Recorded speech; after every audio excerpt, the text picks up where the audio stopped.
नमस्कार, BTV news में स्वागत है आपका। आइए खबरों की शुरुआत करते हैं इस खबर के साथ। भारत निर्वाचन आयोग के निर्देश पर मतदाता सूची के दूसरे विशेष संक्षिप्त पुनरीक्षण कार्यक्रम के तहत जिले के सभी मतदान केंद्रों में मतदाता सूची का प्रकाशन किया गया है। ये जानकारी देते हुए कलेक्टर सौरभ कुमार सुमन ने बताया कि सूची में नाम कटवाने, जुड़वाने या फिर संशोधन कराने के लिए 2 से 31 अगस्त तक मतदान केंद्रों में बीएलओ को दावे आपत्ति दे सकेंगे। कलेक्टर सौरभ कुमार सुमन ने मीडिया से चर्चा करते हुए कहा कि 3 अगस्त से 10 अगस्त तक सेक्टर अधिकारी और बीएलओ द्वारा मतदान केंद्रों में मतदाता सूची का वाचन किया जाएगा एवं एक घर में 6 से अधिक मतदाता होने की स्थिति में उनका भौतिक सत्यापन भी किया जाएगा। इसके अलावा सूची में नाम जोड़ने, अलग करवाने एवं संशोधन करने के लिए मतदाता निर्धारित प्रारूप में आवेदन कर दावे आपत्ति प्रस्तुत कर सकते हैं, जिनका निराकरण 22 सितंबर तक किया जाएगा। वहीं 4 अक्टूबर को मतदाता सूची का अंतिम प्रकाशन किया जाएगा। अभी आज की स्थिति में मतदाताओं की संख्या 19,053 बढ़ती हुई 18,27,831 अब हो गई है। पुरुष मतदाताओं की संख्या 9,33,380 है। महिला मतदाताओं की संख्या 8,94,350 है और थर्ड जेंडर 101 हैं। इस प्रकार से कुल मतदाता जो हैं आज की स्थिति में 18,27,831 हो गए हैं। जेंडर रेशियो 953 से बढ़ के 958 हो गया है और वर्तमान में ईपी रेशियो जो है वो 65% के आसपास है। कुल 12 मतदान केंद्र बढ़े हैं और 15 मतदान केंद्रों में कमी आई है। ये रैशनलाइजेशन के बाद ऐसी स्थिति हुई है और इसका अनुमोदन आयोग से प्राप्त कर लिया गया है। जन समस्याओं को लेकर भाजपा पार्षद दल ने धारा 30 की विशेष बैठक बुलाए जाने का नोटिस दिया था, लेकिन बैठक नहीं बुलाई गई, जिसके चलते पार्षदों में आक्रोश व्याप्त है। भाजपा पार्षद दल ने चेतावनी दी है कि यदि 1-2 दिन में बैठक नहीं बुलाई गई तो नगर निगम कमिश्नर कार्यालय के सामने धरना देंगे। भाजपा पार्षद दल की एक बैठक नेता प्रतिपक्ष कार्यालय में आयोजित हुई, जिसमें पार्षदों की समस्याओं से विभागीय अधिकारियों को अवगत कराया गया। अब तक शुरू नहीं हुए पार्षद मद के कार्यों को लेकर आक्रोश जताते हुए शीघ्र कार्य प्रारंभ कराने की मांग की गई। बैठक में निर्णय लिया गया कि यदि धारा 30 की बैठक एवं सदन की सामान्य सभा की बैठक जल्द नहीं बुलाई गई तो तीव्र आंदोलन किया जाएगा। आज सभी पार्षदों ने यहाँ बैठ के हमारे पीडब्ल्यूडी के जो पार्षद मद के इंचार्ज हैं आरपी मिश्रा साहब, उनको बुलाए यहाँ पे। कमिश्नर साहब के माध्यम से उन्होंने ये कहा है कि कल से आप लोग प्रस्ताव बना सकते हैं और निश्चित रूप से पूरे 90 लाख का काम हमारे वार्डों में शुरू होगा। जल प्लावन की इतनी बुरी स्थिति हो गई है, साफ़ सफाई हो नहीं रही है और पूरे शहर की मैं बात करूं तो पूरे शहर में हर घर में पानी भर रहा है, मगर उनको किसी प्रकार की चिंता नहीं है। मेरा उनसे निवेदन है कि आपने जैसे जनता को वादा किए थे चुनाव के पहले, कम से कम उन वादों को पूरा करें। और आज हम लोग ने पूरे पार्षद दल ने एक घोषणा भी की है कि आने वाले समय में अगर 2-4 दिन में सदन की बैठक नहीं होती है और जल प्लावन की स्थिति नहीं सुधरती है तो हम सभी लोग यहाँ पे धरने पे बैठेंगे। बैठक में पीडब्ल्यूडी विभाग के प्रभारी अपर आयुक्त आरपी मिश्रा भी मौजूद रहे। मध्य प्रदेश में बालिकाओं और महिलाओं के प्रति अपराध बढ़ रहे हैं, लेकिन सरकार उन पर लगाम लगाने में नाकाम साबित हो रही है। ये आरोप लगाते हुए महिला कांग्रेस कार्यकर्ताओं ने सीएम के नाम लिखा पत्र जिला प्रशासन को सौंपा है, जिसमें कानून व्यवस्था दुरुस्त करने की मांग की गई है। महिला कांग्रेस कार्यकर्ताओं ने विरोध प्रदर्शन करते हुए मुख्यमंत्री शिवराज सिंह चौहान के नाम लिखा पत्र जिला प्रशासन को सौंपा है। इस पत्र में आरोप लगाया गया है कि प्रदेश में महिलाओं एवं बालिकाओं के प्रति अपराध बढ़ रहे हैं, कानून व्यवस्था चौपट हो चुकी है, संरक्षण प्राप्त अपराधियों के खिलाफ सख्त कार्रवाई नहीं हो रही है, जिसके चलते महिलाएं और बच्चियां स्वयं को असुरक्षित महसूस कर रही हैं। लिहाजा कानून व्यवस्था दुरुस्त की जाए। मैहर और दतिया में घटित घटनाएं इंसानियत को शर्मसार कर रही हैं। प्रदेश में कोई भी जिला ऐसा नहीं है जहां पर बच्चियों के साथ, महिलाओं के साथ दुर्व्यवहार ना हो रहा हो और उनके साथ बलात्कार की घटनाएं रोज़ घट रही, चाहे इंदौर हो, दतिया हो, रीवा हो, ग्वालियर हो। अभी कुछ ही दिनों में सारे जिलों में इस तरह की व्यवस्था हो रही है। इसके विरोध में आज हम लोगों ने ये ज्ञापन यहाँ पर दिया है। यदि कानून व्यवस्था यदि नहीं सुधर रही है, कहीं ना कहीं इसका संरक्षण जो है बीजेपी सरकार के द्वारा इनको संरक्षण मिल रहा है। यदि इनको संरक्षण ना मिले, इनको उचित कार्यवाही करके इनको उचित दंड दिया जाता होता तो ये इस तरह की कानून व्यवस्थाएं ना बिगड़ती। महिला कांग्रेस ने चेतावनी दी है कि यदि कानून व्यवस्था दुरुस्त नहीं की गई तो तीव्र आंदोलन किया जाएगा। थोड़ी सी बारिश ने शहर के कई इलाकों में जल भराव की समस्या पैदा कर दी। सफाई व्यवस्था की पोल खुल गई। शीतलामाई वार्ड स्थित कोरी मोहल्ला और तमेरा मोहल्ला के निवासियों ने महापौर जगत बहादुर सिंह अन्नू को स्थितियों से अवगत कराते हुए बताया कि बारिश में घरों में पानी भर जाता है और जीना मुश्किल हो रहा है। बारिश के दौरान जल भराव की शिकायत मिलने के बाद महापौर जगत बहादुर सिंह अन्नू एवं कांग्रेस नेता कल्लन गुप्ता ने शीतलामाई वार्ड के कुछ इलाकों का निरीक्षण कर लोगों की परेशानियां सुनी। कोरी मोहल्ला और तमेरा मोहल्ला एवं ईसाई कॉलोनी में रहने वालों ने बताया कि पानी की निकासी नहीं हो पाने के कारण घरों में पानी भर जाता है। थोड़ी सी बारिश ने जनजीवन अस्त व्यस्त कर दिया है। पिछले कई वर्षों से सुधार कार्य की गुहार लगाई जा रही है, लेकिन नगर निगम के अधिकारी कुछ भी सुनने के लिए तैयार नहीं है। पहले यहाँ बस्ती थी, कच्चा नाला था, पानी आराम से निकल जाता था, लोगों के घरों में पानी नहीं भरता था। जिस दिन से LNT का नाला बनाया वो भी आधा अधूरा बनाया है। उसके बाद आज ये स्थिति है कि हर बरसात में लोग बरसात की इच्छा रखते हैं, किंतु यहाँ की बस्ती के लोग ये सोचते हैं कि हे भगवान पानी उतना ही गिरे जिसमें घर में न भरे। वहीं महापौर का कहना है कि LNT के नालों के कारण जल भराव होता है। नालों की चौड़ाई कम करने की जो भूल अधिकारियों ने पूर्व में की है, उसका खामियाजा जनता को भोगना पड़ रहा है। हालांकि अब जल्द ही सुधार कार्य कराया जाएगा। कैसे अगर 12 फीट का नाला 1.5, 2 लाख, 2.5 लाख इस शहर की आबादी में था, तो आप कैसे उस नाले को 4 फीट 5 फीट का कर सकते हो? ये तो सोच के परे है। खैर, लोग परेशान हैं, उसका कुछ ना कुछ रास्ता निकालना पड़ेगा। पूरी बस्ती कोरी मोहल्ले के और आसपास के लोग यहाँ पर ये चाहते हैं कि इस नाले को तोड़ दिया जाए और जैसा पहले का स्वरूप था वैसा बना दिया जाए। एक छोटा सा पोर्शन यहाँ पे जो बना है, जिसके कारण ये लगभग 350-400 परिवारों में पानी कमर कमर तक भरता है, वो हम लोग उस पर जल्द फाइल मूव करके और जल्द से जल्द इसमें तोड़ने की कार्रवाई करेंगे। क्षेत्रीय लोगों का कहना है यदि जल भराव की समस्या का शीघ्र निदान नहीं हुआ तो तीव्र आंदोलन किया जाएगा।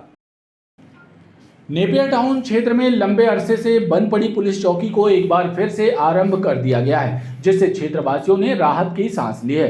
दरअसल 3 दिन पूर्व हुई डकैती की घटना के बाद स्थानीय लोगों द्वारा एसपी से मुलाकात की गई थी, जिसके बाद पुलिस अधीक्षक ने चौकी को दोबारा चालू करवा दिया। क्षेत्र के लोगों ने बताया कि इस चौकी में 24 घंटे पुलिसकर्मी तैनात रहेंगे, जिससे उन्हें थोड़ी राहत मिलेगी। वहीं रात में पुलिस गश्त बढ़ाए जाने के निर्देश भी एसपी ने दिए हैं। 6 वर्षों में 5 वर्षों में तीसरी चोरी है और वो भी बहुत ज़्यादा विकराल रूप में लोग को मारा जाता है। और इस तरीके का अगर कृत्य होगा तो पुलिस और प्रशासन को थोड़ा सा चौकन्ना होने की बहुत ज़्यादा ज़रूरत है। मैं धन्यवाद देना चाहूँगी हमारे एसपी साहब को और सुधांशु भैया को कि जिन्होंने इतनी जल्दी इस चर्चा पे विषय उठाया। 2 दिन पहले हमारे NRI सेल परिवार के जिनका बेटा बाहर है, लग्जमबर्ग में था, उन परिवार में एक चोरी हुई है। उसके नियत हम लोग सब लोग गए और एसपी साहब को हमने कल चौकी चालू करने के लिए पुनः उनके लिए आग्रह किया। इस स्थिति की संवेदनशीलता देखते हुए एसपी साहब ने 24 घंटे के अंदर ये हमारी चौकी आप देख रहे हैं इसको चालू करा, पुनः चालू किया है। साथ में 3 से 4 स्टाफ यहाँ पे बैठाए हैं और गश्त बढ़ाने के लिए भी उन्होंने आश्वासन दिया है। अमखेरा न्यू कुदवारी क्षेत्र के रहवासी बिजली, सड़क, पानी जैसी बुनियादी सुविधाओं से वंचित हैं। लिहाजा क्षेत्रीय जनता ने जिला मुख्यालय पहुंचकर कलेक्टर के नाम एक मांग पत्र सौंपा है। मध्य भारत मोर्चा के कार्यकर्ताओं के साथ कलेक्टर कार्यालय पहुंची न्यू कुदवारी क्षेत्र की महिलाओं ने प्रशासनिक अधिकारियों के समक्ष अपनी परेशानी बयां की। उनका कहना है कि कॉलोनी में बिजली, पानी, सड़क जैसी मूलभूत सुविधाएं नहीं हैं, जिसके कारण कॉलोनी वासियों को दिक्कतों का सामना करना पड़ता है। ज्ञापन के माध्यम से वहां के रहवासियों की ये मांग है कि हाल ही में अभी प्रदेश के मुख्यमंत्री जी ने सारी कॉलोनियों को वैध कर दिया है, फिर भी आज भी वहां पर बहुत सी कॉलोनियां अवैध हैं और वहां असुविधाओं का अंबार लगा हुआ है, जिनको लेकर आज वहां की महिलाएं और पुरुष आए हुए हैं ज्ञापन देने। और ज्ञापन के माध्यम से वो ये मांग करते हैं कि वहाँ पर नाली, रोड, बिजली और पीने के पानी की असुविधाएं हैं। हमारा कहना ये है, जब वो निगम का टैक्स दे रहे हैं, सब दे रहे हैं, वोट भी दे रहे हैं, तो फिर उनकी कॉलोनियों में मतलब ऐसी अव्यवस्थाएं क्यों हैं? वो उनको टीसी लेने पे मजबूर हैं। वो टीसी का दोगुना चौगुना बिल आता है, आज हज़ारों रुपए वो बिल दे रहे हैं। रोड नहीं है, एम्बुलेंस नहीं जाती वहाँ पे, कोई आपातकाल व्यवस्था के लिए ऐसा कोई सुविधा नहीं है। वो अवैध जो घोषित है तो उसको वैध कर दी जाए। वहाँ ना सड़क है, ना बिजली है, ना पानी है, तो वो सुविधा दी जाए। बच्चे स्कूल कैसे जाते हैं और कैसे भेजते हैं वो समस्या हम जानते हैं। वहाँ 4-4 दिन बिजली नहीं आती, बिजली नहीं आने के कारण घर में पानी नहीं रहता हैगा। और जब भी बाहर बच्चे निकलते हैं, कहीं यहाँ गिरते कहीं वहाँ गिरते, रोड एक नाम की भी नहीं, इतने गड्ढे हैं, इतने वो हैं कि स्कूल जाने में भेजने में बहुत कष्ट होता है। प्रशासनिक अधिकारियों ने इस मामले में उचित कार्रवाई करने का आश्वासन दिया है। जो लाइट और सड़क की व्यवस्था के लिए ज्ञापन आया है कि मध्य भारत मोर्चा की तरफ से जो संबंधित विभाग को भेज करके इसका निराकरण कराया जाएगा। कॉलोनी वासियों की माने तो पूर्व में भी कई बार अधिकारियों को इससे अवगत कराया गया, लेकिन कोई सुनवाई नहीं हुई। समरसता यात्रा के मद्देनजर सर्किट हाउस में प्रशासनिक अधिकारियों और जनप्रतिनिधियों की एक बैठक आयोजित हुई, जिसमें समरसता यात्रा के जबलपुर आगमन के दौरान की जाने वाली तैयारियों की समीक्षा की गई। सागर में 100 करोड़ की लागत से निर्मित होने वाले संत रविदास महाराज के मंदिर के लिए समरसता यात्रा निकाली जा रही है, जो 5 अगस्त को जबलपुर पहुंचेगी। यात्रा के स्वागत एवं उसके आगमन के दौरान होने वाले कार्यक्रमों की तैयारी की समीक्षा करने सर्किट हाउस में एक बैठक आयोजित हुई, जिसमें कलेक्टर सौरभ कुमार सुमन, जन अभियान परिषद के प्रदेश उपाध्यक्ष डॉक्टर जितेंद्र जामदार समेत अन्य जनप्रतिनिधि मौजूद रहे और यात्रा के आगमन की तैयारियों पर चर्चा की गई। एक भव्य लगभग 100 करोड़ की लागत से संत रविदास जी का एक मंदिर, उस मंदिर के साथ एक अध्ययन और अध्यापन का केंद्र, एक कला वीथिका, एक संग्रहालय और कुल मिलाकर के केवल मंदिर नहीं तो संत रविदास धाम का निर्माण वहाँ पर होगा, जिसका भूमि पूजन भारत के यशस्वी प्रधानमंत्री नरेंद्र मोदी जी के कर कमलों से होगा। तो समरसता यात्रा में क्या क्या तैयारियां होनी है, इसके विषय में अभी एक समन्वय बैठक आयोजित की गई थी, जिसमें अलग अलग क्षेत्रों के माननीय जनप्रतिनिधिगण के भी सुझाव प्राप्त किए गए हैं। तो इसमें जनसंवाद के कार्यक्रम रहेंगे और समरसता से संबंधित कई सारे और बिंदु भी, स्वच्छता का बिंदु, गौ सेवा का बिंदु, समरसता भोज आदि भी आयोजित किए जाएंगे। इस हिसाब से हम लोगों ने तैयारी के हिसाब से जो भी चीज़ें होनी हैं उन चीज़ों को भी फाइनलाइज किया है, उसका अच्छे से एग्जीक्यूशन। समरसता यात्रा 5 अगस्त को जबलपुर पहुंचेगी और 9 अगस्त तक रहेगी। इस दौरान विभिन्न कार्यक्रम भी आयोजित होंगे।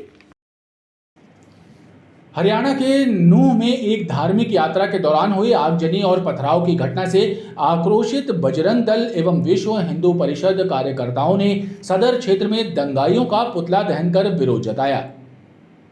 कार्यकर्ताओं का कहना है कि बजरंग दल द्वारा निकाली गई धार्मिक यात्रा के दौरान एक धर्म विशेष के लोगों द्वारा उपद्रव शुरू कर दिया गया और देखते ही देखते दंगाइयों की हिंसा की आग में हरियाणा जलने लगा, जिसका देशव्यापी विरोध किया जा रहा है।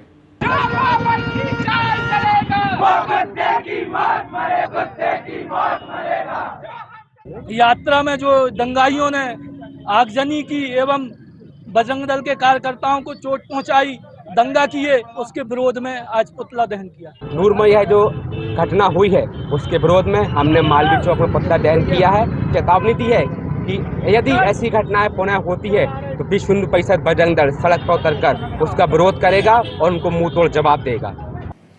संस्कृत भाषा को बढ़ावा देने के लिए राष्ट्रीय स्वयंसेवक संघ के संस्कृत भारती द्वारा 2 सितंबर को संस्कृत महासम्मेलन का आयोजन किया जाएगा।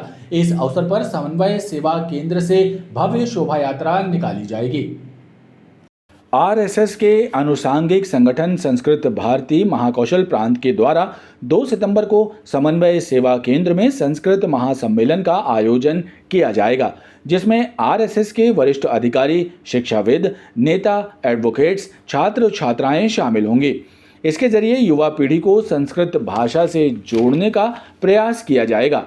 वहीं संस्कृत एवं विज्ञान विषय पर कलाकृतियों का प्रदर्शन किया जाएगा। विज्ञान की प्रदर्शनी का भी आयोजन किया जा रहा है। समन्वय सेवा केंद्र में यह कार्यक्रम होगा। समन्वय सेवा केंद्र से एक शोभा यात्रा निकाली जाएगी, जिसका जगह जगह पर स्वागत होगा और इस शोभा यात्रा का समापन फिर समन्वय केंद्र में ही होगा। वहीं पर बुद्धिजीवियों के उद्बोधन होंगे, विज्ञान प्रदर्शनी का अवलोकन किया जाएगा, उसका उद्घाटन होगा और उसके साथ ही साथ छात्र छात्राओं के द्वारा नृत्यों की प्रस्तुति भी की जाएगी, श्लोक वाचन भी होगा और ऐसे बहुत सारे संस्कृत से संबंधित कार्यक्रम का इसमें किए जाएंगे। कार्यक्रम में संस्कृत श्लोकों का वाचन होगा, स्पर्धाएं भी संपन्न कराई जाएंगी और सांस्कृतिक कार्यक्रम भी आयोजित होंगे। नशे के आदी एक 35 वर्षीय व्यक्ति ने फांसी लगाकर आत्महत्या कर ली। घटना करियापाथर शमशान घाट के पास की है। पुलिस ने मर्ग कायम कर जांच शुरू कर दी है। करियापाथर शमशान घाट के पास रहने वाले 35 वर्षीय मुकेश कोरी ने फांसी लगाकर खुदकुशी कर ली। सूचना मिलने के बाद मौके पर पहुंची घमापुर पुलिस ने मर्ग कायम कर शव को पोस्टमार्टम के लिए भेज दिया है। बताया जा रहा है कि मुकेश बेरोजगार था और शराब पीने का आदी था। संभवतः शराब के नशे में उसने ये आत्मघाती कदम उठाया है। वजह ऐसी कोई इस पर समझ में नहीं आया। आर्थिक तंगी हो सकती है और शराब पीने के आदी रहे, हो सकता है शराब के नशे में उसने ये आत्मघाती कदम उठा लिया। वो कुछ नहीं करता था, दारू पीने का आदी था और क्या नाम से मुकेश कोरी नाम था उसका, जिसका पंचनामा होकर पीएमए तो मेडिकल रवाना किया गया। वो अभी कोई कारण पता नहीं चला। लगभग कितनी उम्र रही है? लगभग 35 साल। बहरहाल पुलिस ने मामले को जांच में लेकर खुदकुशी की वजह का पता लगाने का प्रयास शुरू कर दिया है।